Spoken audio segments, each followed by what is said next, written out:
Happy Wednesday, everyone. It is the middle of the week and you have landed at Breakfast at Tracy's, where we are beginning, unbelievably, to close out our series on the kingdom.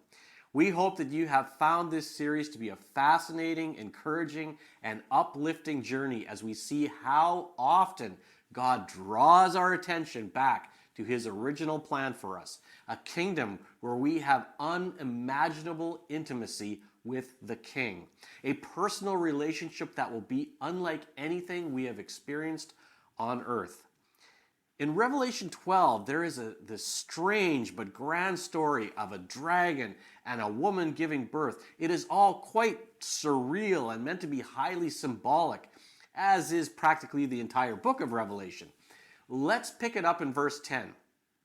Then I heard a loud voice shouting across the heavens, "It has come at last, salvation and power and the kingdom of our God and the authority of his Christ. For the accuser of our brothers and sisters has been thrown down to earth, the one who accuses them before our God day and night.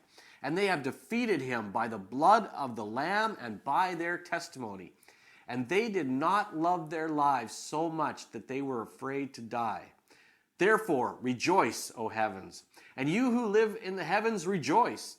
But terror will come on the earth and the sea, for the devil has come down to you in great anger, knowing that he has little time."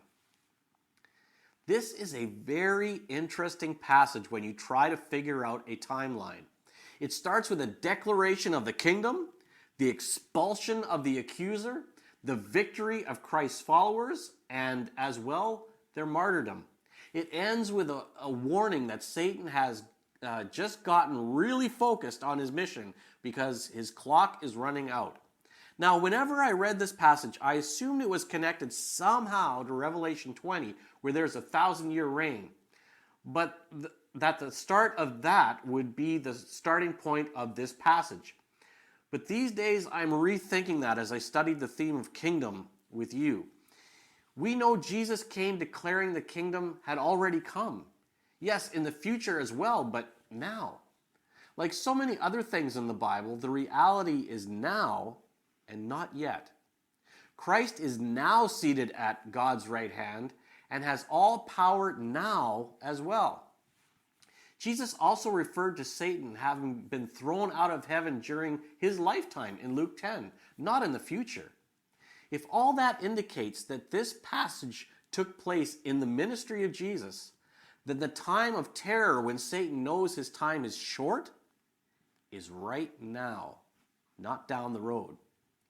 No one knows exactly how everything will go down except for God himself, but I can be comforted in, and I hope you are too, in knowing that God has an end in mind, an end that will bring about the best future possible for all who enter the kingdom now. On Inauguration Day, all will be made right. God will rule, and Satan will be imprisoned and forever banished. While we live with an angry and stressed devil at the moment, he has already been sentenced and just hasn't started his jail time yet. But it is coming, and he knows it. Do not be afraid of the defeated one, Breakfast Club. God's kingdom is already here and will one day come in fullness. If you follow Jesus today, you will be part of it, reigning with Jesus for all eternity in a place with never-ending joy and love. Let me bless you today. May the Lord give you great peace, follower of Jesus, for he has redeemed you. He has restored you into right relationship with himself. He will never leave you nor forsake you. You are seated with him right now. You are completely forgiven and perfect in his sight. Satan poses no threat to you because you are safely in the Lord's hands, and nothing will happen to you that is not meant for ultimate good, whether we can understand it now or not. The Lord is your light, your healer, and your destiny.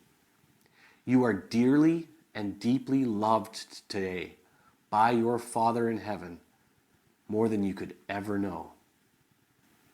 Amen. Well, I hope that you are greatly encouraged. I'd love to hear any comments or questions that you may have, and I hope to see you tomorrow as we look at no distractions. No distractions. We'll see you then, everyone. Take care.